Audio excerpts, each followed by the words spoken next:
Roleplay gaming systems generally use some randomizing element to determine who succeeds or fails at some task or other.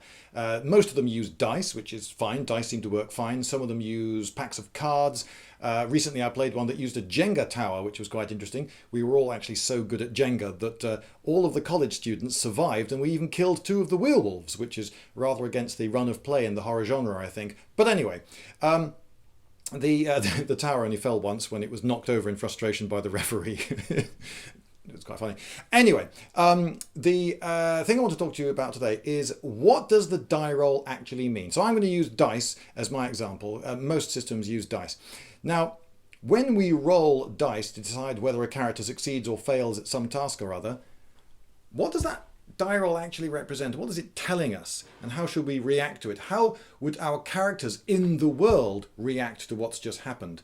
I suggest that most people have perhaps got it the wrong way around in their heads. You see, most people think that there is a chance of success or failure at doing the thing, and that they're rolling to see how well their character does, and they, in real life, are seeing the dice, and they're rolling the dice. So they realise that this is dicey and chancy. But I put it to you, actually, perhaps in the world that's being represented, the people didn't feel that there was anything dicey happening at all, and that their perception of what was happening was quite different. I'll give you the example of climbing over a wall. So, a character comes to a wall and tries to climb it. He has, let's say, 65% climb skill. Whatever, it doesn't matter what system you use. So there's a 65% chance, according to the dice, that he can climb the wall. So the player then rolls the dice, hoping to roll 65 or under, and rolls 63. Oh, did it! Climbed the wall, but that could have gone very wrong, thinks the player who could see the dice. But the character comes to a wall, and the character is either able or not able to climb the wall, and the character can see the wall, which the player can't, and the character can look at it and say to himself, yeah, I reckon I could climb that. So perhaps we should think that the die roll is not for the performance of the character so much as determining how the world is. So when you roll that, it's not to see if the character is able on this attempt to climb over this wall, which is really difficult to climb over because then you've got a 65% chance. That's, it's what, a 35% chance of failing. Instead, it's a die roll to see if this is the sort of wall that he can climb over.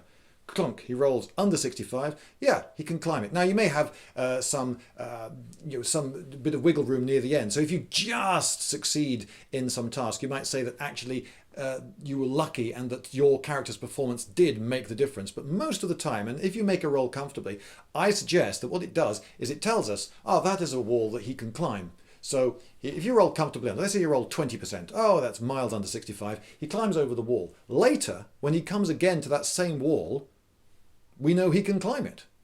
And he knows he can climb it. Now, you may still want a die roll if he's now this time being chased by the palace guards and he's under pressure and things could go wrong, because under pressure anyone could make a mistake, couldn't they? And he's in a hurry, which he wasn't last time, so conditions are different.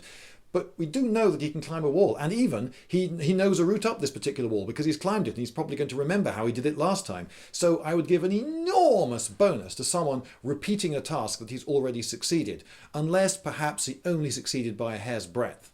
And I think this is actually a useful way of building a world collaboratively between the player and the referee. You've established, oh, in fact, that guy can climb that wall. And you establish things about the world. It could be that 2 characters have a fight and one of them wins, and next time he comes to that fight, he's going to be a bit more confident. Well, I beat him before, and maybe he can remember how he beat him as well and what the other guy's weaknesses were. Because when 2 guys come, maybe this guy is better on paper at fighting than this guy, but this guy wins the fight. Next time they meet, it could be that we've established that actually against this guy's not all that good, because this guy has something in his fighting style or something which was what made him beat him the last time. And in fact, now things are much more even. Of course, I would still use dice roll, particularly for something as important as a fight, because you want fights to be perilous feeling.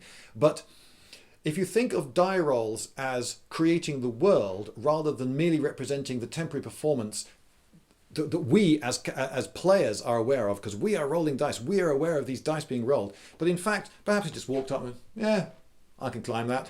In a fight, yeah, I can have him. Read the book. Yeah, I can read this. Whatever it is, most people, most of the time, are succeeding and failing in tasks, but they don't think that they were just able to do it because of a bit of luck that day. When I don't know, when I do almost anything I do in life, when I make a video, I don't roll some dice and, oh dear, I failed, just failed to make that video. No, I know I can make videos. So, in my mind, I'm not rolling dice. But my player playing the character of me, when I make this video, he's rolling dice because maybe I'm going to suffer some horrendous freak video making accident and it rips both my legs off or something.